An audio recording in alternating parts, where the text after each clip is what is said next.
ጠቅላይ ሚኒስትር አብይ አህመድ ባሳለፍነው ሳምንት በቪየትናም ያደረጉትን ይፋ የስራ ጉብኝት አስመልክቶ የመንግስት ኮሚኒኬሽን አገልግሎት ሚኒስቴር ማብራሪያ ሰጥቷል። የመንግስት ኮሚኒኬሽን አገልግሎት ሚኒስትር ለገሰ ቱሉ ቪየትናም ከ1984 ጀምሮ የኢኮኖሚ ሪፎርም አካሄዷን ጠቅሰው ይህንን ተከትሎ በ1990ዎቹ 70% የነበረውን የዜጎቿን ድህነት ሙሉ በሙሉ መቅረፍ ችላለች ብለዋል። ቪየትናም በሩዝ ምርት ከፍተኛ ደረጃ ላይ ደርሳለች ያሉት ሚኒስትር ለገሰ ሩዝን ለማስፋፋትና በምግብ ሰብል ራስን ለመቻል በሚደረገው ጥረት ከፍተኛ ልምድ ማግኘት ተችሏል ብለዋል። ጠቅላይ ሚኒስትራችንም ከአገሪቱ መሪዎች ጋር ባደረጓቸው ውይይቶች መገንዘብ የተቻለው ኢትዮጵያ በግብርና መስክ በተለይም ምግብ ሉዓላዊነት ለማረጋገጥ በመታደርገው ጥረት ከስንዴ ቀጥላ ለሩዝ ከፍተኛ ግምት ሰጥታለች። ቪየትናም በሩዝ ምርት በጣም ከፍተኛ የሚባል ደረጃ ላይ የደረሰች በመሆኑ ሩዝን ለማስፋፋትና በምግብ ሰብል ራስን ለመቻል በሚደረገው ጥረት ከፍተኛ ልምድ ማግኘት የሚቻልባት ነው። ይሄ ብቻ ሳይሆን በአትክልትና ፍራፍሬም በሌሎችም የቡና ምርቶች ልምድ የሚገኝባት ነው።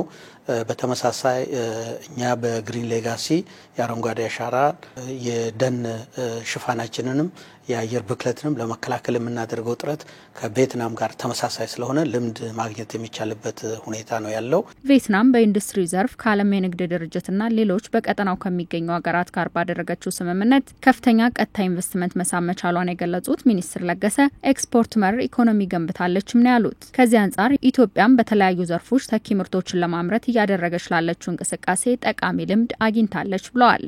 ሃይቴክ ኢንዱስትሪ እየገነባች ያለች ነች።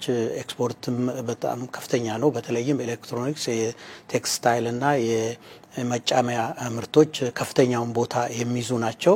ከዚህ አኳያ ኢትዮጵያ ተኪ ምርቶችን ለማምረት በተለይም ደግሞ በማኒፋክቸሪንግ ኢንዱስትሪ፣ በቴክስታይል እንደዚሁም ደግሞ በምግብ ምርቶች አግሮ ፕሮሰሲንግ ማለት ነው ከፍተኛ ጥረት ያደረገች ነው። በዚህም አኳያ ልምድ መቅሰም የሚቻልበት ሁኔታ አለ።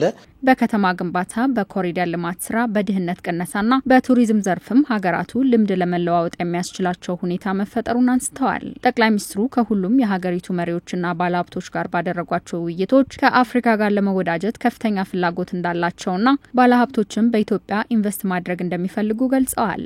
የጉብኝቱ ልዑክ አባል የነበሩት የስራና ክህሎት ሚኒስትር ሙፈሪያት ካሚል በበኩላቸው የቪየትናም የስራ ጉብኝት የኢትዮጵያን የልማት አቅጣጫ ከሌላው ዓለም ጋር ለማገናዘብ እድል የሰጠ ነው ብለዋል። በኢትዮ ቪየትናም መካከል የሰው ሀብት ልማት ምርታማነትን የሚያሳድግ የትምህርት ስልጠና የትብብር መግባቢያ ስምምነት መደረጉን ያነሱት ሚኒስትር ሙፈሪያት በኢትዮጵያም በአነስተኛ መካከለኛና ከፍተኛ ኢንተርፕራይዝ ልማት ፈጠራን የሚያበረታታ ገበያ መር የሰው ሀብት ልማት ላይ ትኩረት ተሰጥቶ እየተሰራ መሆኑን ገልጸዋል። ትልቁ ቁልፍ ትራንስፎርሜሽን ያካሄዱት የሰው ሀብት ልማት ስራቸው ላይ ነው። ከተፈራረምናቸው ስምምነቶች አንዱ የትምህርትና ስልጠና ትብብር በዛ መስክ ያለ ትብብር ስምምነት ነው። እንግዲህ እነሱ የግብርና ዘርፉን በዝርዝር ለማዘመን የተከተሏቸው አቅጣጫዎች ላይ በሙሉ ምን አይነት የስልጠና ስርዓት ይኖረን፣ የቴክኒክና ሙያ ተቋሞቻችን በየደረጃቸው ምን አይነት የሰው ኃይል ያሰልጥኑ የሚለውን በረጅም ጊዜ ፍኖተ ካርታ መልሰው ለዛ የሚሆን የፕላኒንግ ስርዓት ተከትለው ነው የመሩት።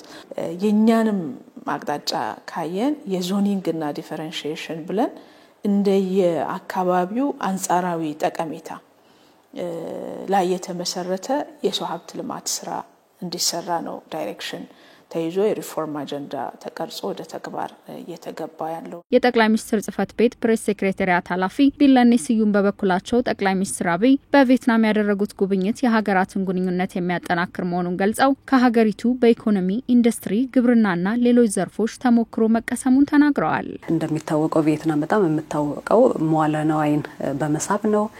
ኢንዱስትሪ ዘርፍ ላይ፣ በግብርና ዘርፍ ላይ የነበረችበት አውድና አሁን ያለችበት አውድ ወደ መካከለኛ ገቢ ሀገራት የገፋትና የመንሰራራት ዘመን የራሳቸውን ያሳለፉ እንደመሆናቸው እኛ ደግሞ እንደ ኢትዮጵያውያን ባለፉት ጥቂት ዓመታት ውስጥ ብዙ አላማ ሰንቀን ጠቅላይ ሚኒስትሩ እያንቀሳቀሱ ያሏቸው በጣም ብዙ ኢኒሼቲቮችም አሉ።